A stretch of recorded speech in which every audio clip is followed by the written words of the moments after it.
Hey, Shalom. I want to give all praise, honor, and glory to Yahweh Shem Yahushai.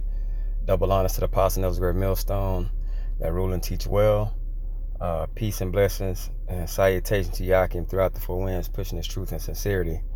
All right, yeah, man, this is part 3 of this ongoing series. I hope it's edifying about how the new recites the old. You know, like once again, you have Christians and Christianity basically trying to do away with the Old Testament because they feel like that something was totally different about the Old Testament, to where it was like God was basically showing his wrath and he was mean, and all those things changed when Yahweh got on the scene, really not understanding the scriptures and what they mean. Okay, so I hope this is edifying. It's showing that the New Testament prophets basically quoted everything from the Old. So like prophecies being fulfilled and just them quoting those great men. Okay, Isaiah 29:18, it says, and in that day shall the deaf hear the words of the book, and the eyes of the blind shall see out of obscurity. Okay, and out of darkness. Where do we see that? Matthew 11:5. The blind receive their sight, and the lame walk, and the lepers are cleansed, and the deaf hear, and the dead are raised up, and the poor have the gospel preached to them. That's the book. That's exactly what he just said. They should hear the words of the book. And you get it in the New Testament, it says, and this is what happened when the time of the awakening happened. Okay? Old Testament, Malachi 3:1. Behold, I will send my messenger, and he shall prepare the way before me, and the Lord whom ye seek shall suddenly come in his temple, even the messenger of the covenant whom ye delight in. Behold, he shall come, saith the Lord of hosts. Matthew 10:11-10. For this is he, of whom it was written, Behold, I send my messenger before thy face, which shall prepare thy way before thee. Okay? Prophecy basically being played out. And you're seeing it when it plays out. Okay? So all we're here doing now is fulfilling prophecy. Each reincarnation, when we come back, is more prophecies being fulfilled. It just so happened to be that this is the last one. Okay? Signs and times. This is the last one. All right? Old Testament, Malachi 4:5. Behold, I send you Elijah, the prophet, before the coming of the great and dreadful day of the Lord. Where do we see this? Matthew 11:14. And if ye will receive it, this is Elias, which was for to come. Only spiritual men gonna know what this talking about. Okay? Old Testament, 1 Samuel 26:1. So the priest gave him hallowed bread, for there was no bread but shewbread, and it was taken from before the Lord to put hot bread in the day when it was taken away. Matthew 12:3. But he said unto them, have ye not read what David did? And this is a story about David in 1 Samuel. Okay? It said when he was an hungered, and they that were with him. Okay, just go back and read it. It'll make perfect sense. But it's something that happened, and it's showing you in the form of just reading and understanding. It's the same thing. Okay? An example. Okay, this is Hosea 6:6. For I desired mercy and not sacrifice, and the knowledge of the Most High more than burnt offerings. Matthew 12:7. But if ye have known what this meaneth, I will have mercy and not sacrifice, ye would not have commended the guiltless. Okay? Same exact thing. Isaiah 42:1. Behold, my servant, whom I uphold, mine elect, in whom my soul delighteth. I have put my spirit upon him. He shall bring forth judgment to the Gentiles. Matthew 12:18. Behold, my servant, whom I have chosen, my beloved, in whom my soul is well pleased. I will put my spirit upon him, and he shall shew judgment to the Gentiles. Almost word for word spot on.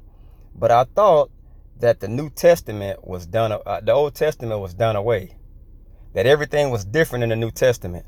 Well, why are we getting quotes that's basically saying the exact same thing? And prophecies being prophesied in the Old that are just playing out in the New. Isaiah 42:1-4. Behold, my servant, whom I uphold, mine elect, in whom my soul delighteth. I have put my spirit upon him. He shall bring forth judgment to the Gentiles. He shall not cry, nor lift up, nor cause his voice to be heard in the street. A bruised reed shall he not break, and the smoking flax shall he not quench. He shall bring forth judgment unto truth. Okay? He shall not fail nor be discouraged till he have set judgment in the earth, and the isles shall wait for his law. Matthew 12:18. Behold, my servant whom I have chosen, my beloved, in whom my soul is well pleased. I will put my spirit upon him, and he shall shew judgment unto the Gentiles. He shall not strive, nor cry, neither shall any man hear his voice in the streets. A bruised reed shall he not break, and smoking flax shall he not quench, till he send forth judgment unto victory, and in his name shall the Gentiles trust. Same thing. The exact same thing. John 1:17. For the law was given by Moses, but grace and truth came by Yahushua Mashiach. Matthew 12:40. For as Jonas was 3 days and 3 nights in the whale's belly, so shall the Son of Man be 3 days and 3 nights in the heart of the earth, to bring forth that grace and truth. Just a very fine precept. Okay? Just like he was a mediator like Moses. But this had to happen just like Jonas. Okay? Fine precept. This is 1 Kings 10:1. And when the queen of Sheba heard of the fame of Solomon concerning the name of the Lord, she came to prove him with hard questions. Matthew 12:42.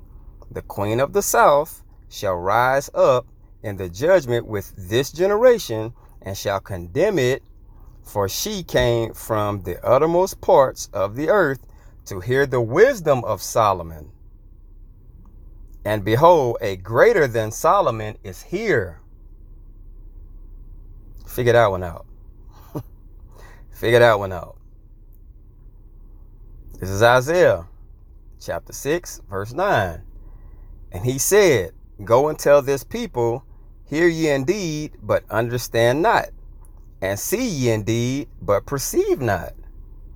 Make the heart of this people fat, and make their ears heavy, and shut their eyes, lest they see with their eyes, and hear with their ears, and understand with their hearts, and convert and be healed. Matthew 13:14. And in them is fulfilled the prophecy of Isaiah, which saith, by hearing ye shall hear, and shall not understand, and seeing ye shall see, and not perceive. Spot on. But the Old Testament is done away. So if you take the Old Testament away, where would these men be quoting from? Where would they be quoting from? If the Old Testament didn't exist, what would they have to say? It would be no prophecy to be played out. Psalm 78:2. I will open my mouth in a parable. I will utter dark sayings of old. Where do we see this? Matthew 13:35. That it might be fulfilled, which was spoken by the prophet, saying, I will open my mouth in parables. I will utter things which have been kept secret from the foundation of the world. So, how would those prophecies of old be fulfilled and understood if it was never no one to prophesy them in the first place? Right. Exodus 20:12. Honor thy father and thy mother, that thy days may be long upon the land which the Lord thy power giveth thee. Matthew 15:4. For the Most High commanded, saying, honor thy father and mother, and he that curseth father or mother, let him die the death. Same thing. It's just recited and coming from the Old Testament. This is just one more. Many more videos to follow this, but this is just the book of Matthew and some of the sayings of the Old Testament. Okay, I hope this is edifying. I want to give all praise, honor, and glory to Yahweh Shem Yahushai. Double honors to the apostle of the great millstone. Peace and blessing to you, brothers, pushing this truth throughout the four winds. Shalom.